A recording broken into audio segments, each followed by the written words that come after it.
Bonjour mes chers yogis, je viens avec vous pour faire un petit point sur ce message qui est complètement légitime dans le fait de se questionner sur cette néoglucogénèse. C'est un yogi que je coach et donc je lui ai dit que je voulais qu'elle évite la néoglucogénèse et il y a beaucoup de questions et je voulais vraiment vous les présenter parce qu'il y a beaucoup pas d'incompréhension, mais il y a des petites choses qui font que c'est pas bien compris et je veux pas que vous restiez en fait avec des inquiétudes ou des questions sans réponse ou des incompréhensions parce que je veux vraiment que vous soyez serein dans votre alimentation.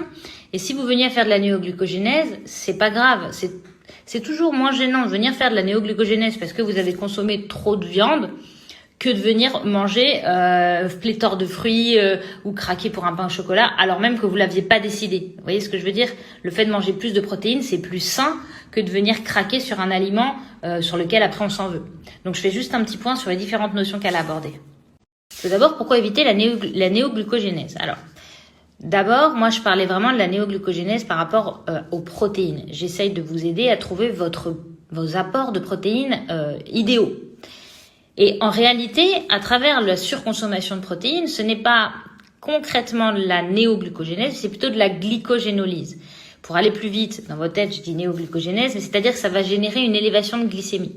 Cette élévation de glycémie n'est pas due à la transformation de vos protéines en sucre, elle est due à un foie qui a déstocké du sucre, du glycogène. C'est pour ça que c'est de la glycogénolyse.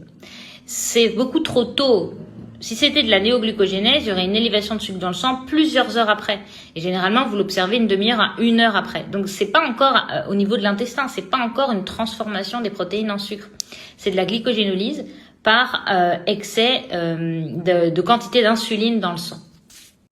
Quand vous venez consommer des protéines, vous sécrétez de l'insuline. Un petit peu, mais vous en sécrétez. Pour récupérer cette protéine, si vous apportez pas de glucides, l'insuline qui va être sécrétée par rapport à cet rapport de protéines va récupérer les protéines et les glucides qui circulent.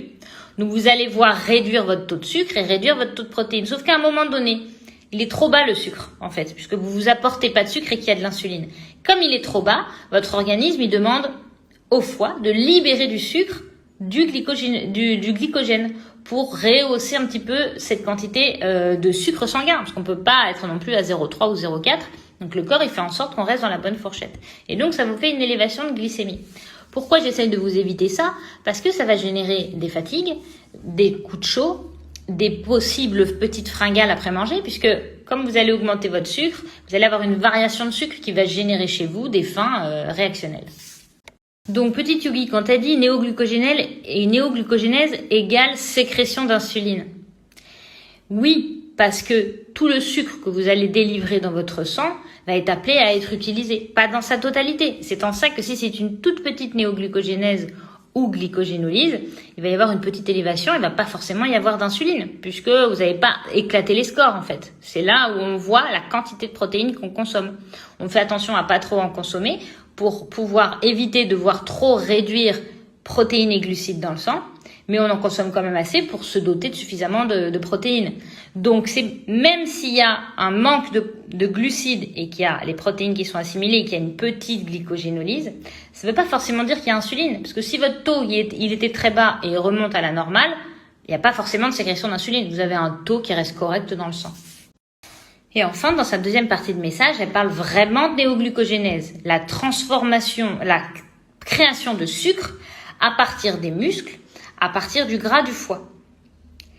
Mais le fait de venir faire de la néoglucogénèse à travers le muscle, c'est que vous avez mangé pas assez de gras, donc vous n'êtes pas adapté, et votre corps ne sait pas aller brûler le gras, donc il va brûler le sucre qu'il trouve, et il le trouve dans les muscles. Mais c'est pas dû à une surconsommation de protéines. La surconsommation de protéines, c'est la glycogénolyse, la transformation du glycogène hépatique en sucre. En revanche, une néoglucogénèse qui peut être faite de par les protéines glucoformatrices, elle se fait bien après le repas et c'est quand même bien souvent par besoin. C'est que votre corps a besoin de ces glucides-là. C'est pas vous qui lui avez dit, c'est pas vous qui lui en avez trop donné. Il le transforme parce qu'il en a besoin. Parce que dites-vous bien qu'une surconsommation de protéines, ça ne se transforme pas en sucre.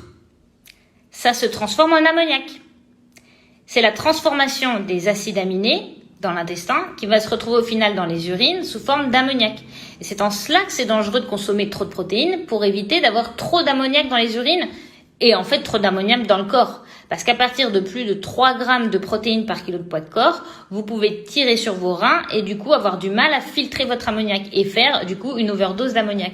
Mais pas une overdose de sucre parce que vous avez consommé trop de protéines.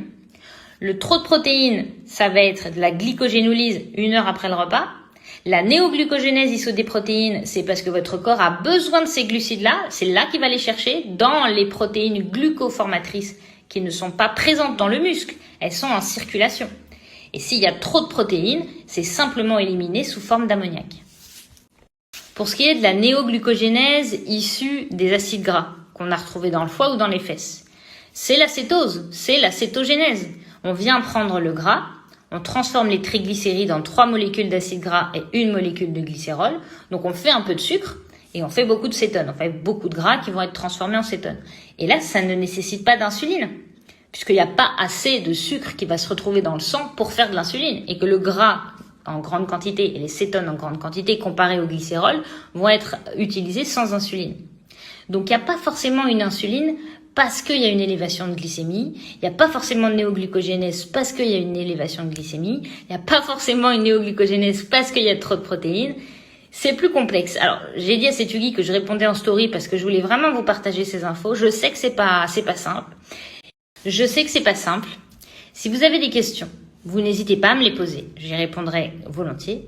Si vous n'avez pas tout compris, mais que vous n'avez pas envie d'en comprendre plus, c'est pas grave. Vous en avez pas besoin de savoir ça.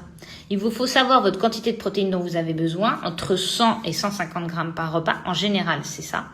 Et vous voyez, si derrière vous avez des coups de chaud, des coups de fatigue, vous allez vite sentir en fait s'il se passe quelque chose de pas normal et si vous faites un peu trop si vous faites de la glycogénolyse, si vous êtes bien en cétose, ça se voit et ça se mesure dans le sang. Donc, moi, je vous explique ça pour que vous compreniez un peu le système, mais vous n'avez pas besoin de savoir tout ça, ok? Ou en tout cas, si vous êtes intéressé, vous n'hésitez pas à me poser des questions.